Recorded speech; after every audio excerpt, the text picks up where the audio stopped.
Joining me now to talk about it, Republican Senator Ted Cruz, who sits on the Judiciary Committee. The court is the subject of his new book, One Vote Away, How a Single Supreme Court Seat Can Change History. He is self-quarantining here in Washington after coming into contact with Senator Lee, who later tested positive. Senator Cruz, it's nice to have you on the show. Good morning. Hallie, great to be with you. Great to see you. So lots to talk about court-related and otherwise this morning, but let me check how you're feeling. Do you have any symptoms? Have you been tested? I've been tested. I'm negative. I feel fine and healthy and strong. I'm quarantining out of an abundance of caution because I did spend time with Mike Lee, who unfortunately did test positive and was sick. He's feeling substantially better now. And so I didn't want to endanger anyone's health or safety. So I'm holed up in my D.C. apartment, sadly away from Heidi and the girls, which is very frustrating, but it is a sign of the times in which we find ourselves. And will you get tested? Do you plan on it before you go back to the Capitol again? I'm sure I will. I mean, I was tested on Friday, and I expect to be tested again. Sure. And that was your last. So your last one was Friday, and then. Yeah. Gotcha. I want to ask you about what Senator Mitch McConnell said. You heard that at the top of the segment here coming into this, that he has not gone to the White House because he is concerned about how they are handling precautions for the coronavirus. At this moment, would you feel safe going to the White House? Would you be comfortable with that? Do you agree with Mitch McConnell, or do you think his concerns are overblown? Well, look, I'm on quarantine right now, so I'm not going anywhere. I'm not leaving my apartment. So, listen, it is obviously unfortunate that we've seen an outbreak. This is a contagious disease. This is a pandemic. We've seen 7 million people across the country get it, and it's an invisible enemy, and so anybody can catch it. I think all of us should take common sense steps to try to slow the spread of the disease and practice social distancing, use masks where appropriate. But I think at the same time, we need to get the economy moving again. That I don't think the answer is to just destroy every small business in the country. And so I think we need some balance and to use some common sense. On the idea of the economy, and just to be clear then, Senator, if the White House, once you're out of quarantine, did something, you'd be comfortable going over there, or would you be having some concerns about that? Sure. I mean, I was at the White House. Last time I was at the White House was for the announcement of the historic Middle East peace deal.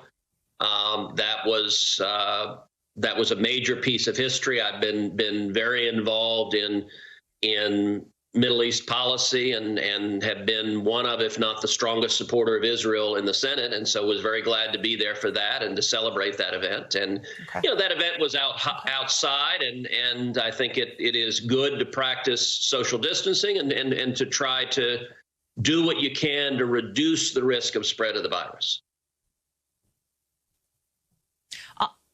On the economy, Senator, and forgive me, there's a bit of a delay on your Skype connection and our studio connection here. But on the economy, there's a lot of discussion now about the stimulus. You know, for my day job for NBC News, I cover the White House. I talked to a senior administration official who said the door is now back open to a bigger bill, something that the president ruled out Tuesday. You now have Senator McConnell saying it is unlikely that there will be any kind of stimulus before Election Day, basically, before the next month.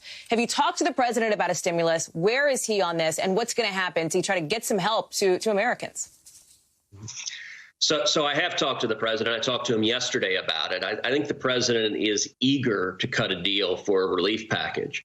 And at the same time, I don't think it's going to happen because in my judgment, I think neither Nancy Pelosi nor Chuck Schumer want a bill to pass. I think they have made the political judgment that it benefits Joe Biden if nothing passes, that maximizing economic pain right now, I think they see as politically beneficial. So everything I see them doing, both publicly and privately, suggests to me that they're not interested in any deal passing, because if millions of people on Election Day are home and alone and broke and unemployed and pissed off, I think they've made the judgment that benefits Joe Biden. Would you support something like a big bill if it also includes smaller pieces like airline funding relief, for example? Is that something that you personally could get behind? Look, it would depend what was in it. I would not support just a multi-trillion-dollar spending bill that doesn't actually solve the underlying problem. I think economically, our objective should be restarting the economy. I introduced legislation called the Recovery Act that is focused on helping the millions of small businesses that are just now struggling to open their doors, helping them survive and be able to hire their employees back and get moving again. And I think that makes a lot of sense. The Recovery Act cuts taxes. It reduces job-killing regulations. It insulates small businesses and schools and churches from crushing liability. It also addresses kids. You know, there are millions of kids right now who are not able to go to school. Right. The Recovery Act creates $5 billion a year in federal tax credit. And that's a huge concern for I'm sorry, Senator. That's a huge concern for so many parents, the issue of kids not getting back in school. But let me ask you from a political perspective here. The president just this week called off negotiations on such a deal to try to get some relief. You want relief.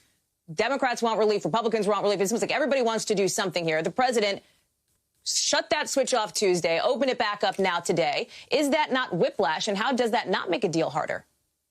So, look, I think when he made that announcement, he was reflecting the reality that Pelosi and Schumer don't want to negotiate and don't want to deal. It probably could have been. Well, they would say the same thing about Republicans, no? No, and in fact, twice we've put relief bills on the Senate floor, and twice Senate Democrats have filibustered them, and their arguments. Okay, let me ask frankly, look, they're counting on the media. I think Pelosi and Schumer are counting on the media to blame everything on the president. And so when they, all right, let's take, for example, airlines. Well, I respectfully, sir, I got to push back on you that. I got to push back on you, senators, you know. But let me ask you about this, because I want to make sure we talk about the Supreme Court, Senator. I do, because I know your whole book is on that. And I want to make sure we get to the Supreme Court hearings coming up on Monday. You've written about this. You are on the Judiciary Committee. I know from having covered you for a long time that the Supreme Court is an issue that is near and dear to your heart. So let's talk about that. Those hearings are set to begin Monday.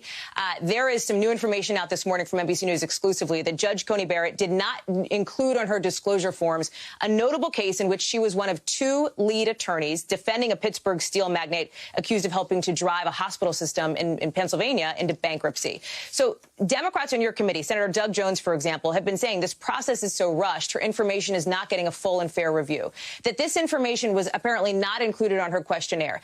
Is that evidence that perhaps Republicans at this point should try to slow down the process?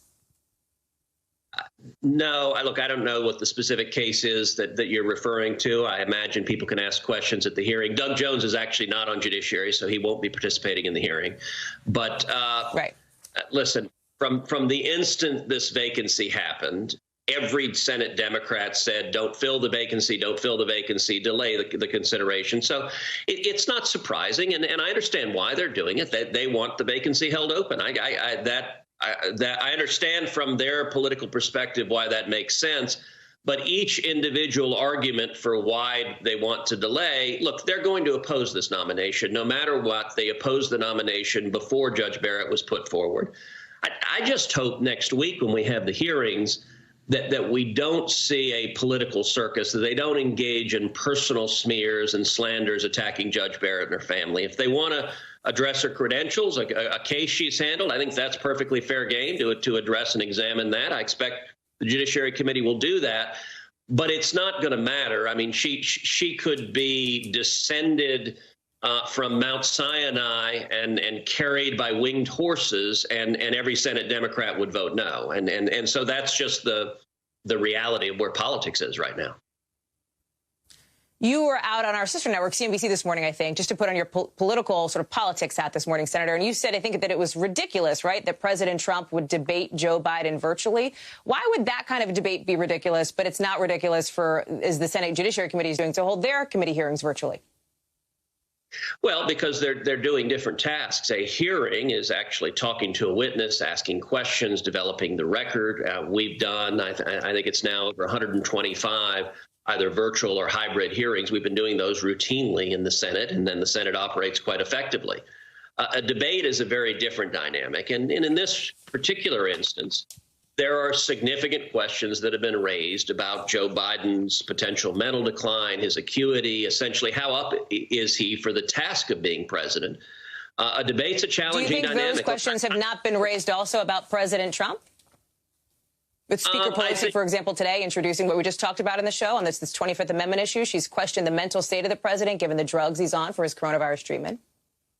Listen, I think Speaker Pelosi opposes the president, has been trying to get him out of office from the beginning. She started impeachment virtually the instant she got the gavel. I think today was a political stunt. I get that congressional Democrats don't like the president, and he says things they don't like. He says some things I don't like, too.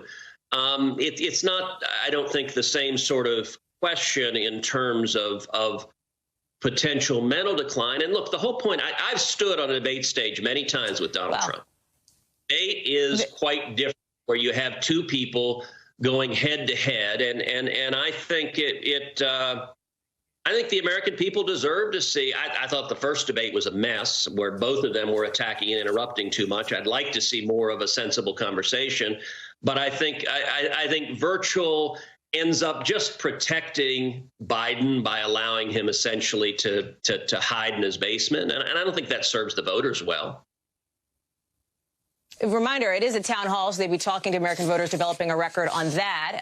And additionally, both candidates, of course, would be virtual because of president's coronavirus diagnosis, as always. Senator Cruz, we're out of time, unfortunately. Lots more to get to you with. I hope you come back on the show, maybe even if you don't have a book to promote, sir. I appreciate you being on. Thank you. Well, and let me encourage we just folks. Got an update. The book right now is #1 bestseller on Amazon. We got to go, Senator. Thank you, sir. Thanks, Senator. We'll have you back soon. National Hurricane Center, important news here. Update on Hurricane Delta, the storm that is now part of a record-breaking